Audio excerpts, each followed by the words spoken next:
ভাই কান্না করছেন কেন? যাত্রাবাড়ী থানার মামলায় সাবেক প্রতিমন্ত্রী জুনায়েদ আহমেদ পলককে আদালতে তোলা হলে কান্নায় ভেঙে পড়েন তিনি।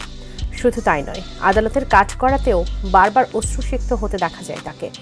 কিন্তু কী কারণে আদালত প্রাঙ্গণে কাঁদলেন পলক, জানাচ্ছেন আরিফ হাসান।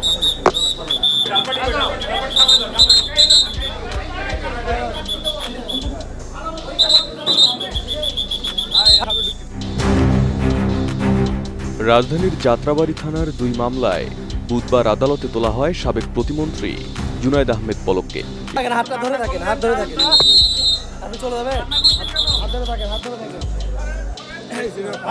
এ সময় পলকের সাথে এই মামলায় আওয়ামী লীগের অন্যান্য নেতাকর্মীদেরও আদালতে নেওয়া হয়, কিন্তু এ সময় পলককে কান্নায় ভেঙে পড়তে দেখা যায়।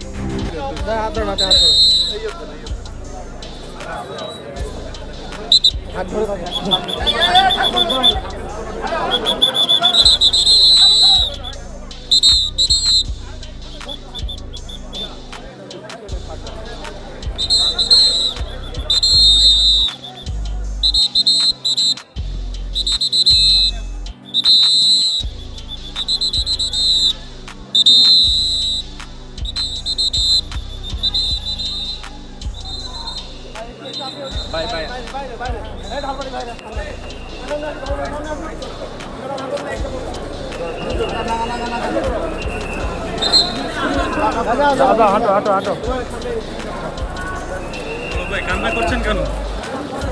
ভাই কান্না করছেন কেন?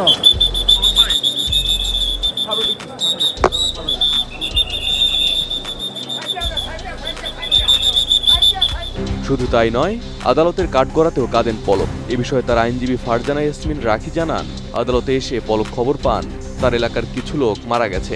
এজন্য তিনি শোকাহত হন এবং কাঁদতে থাকেন।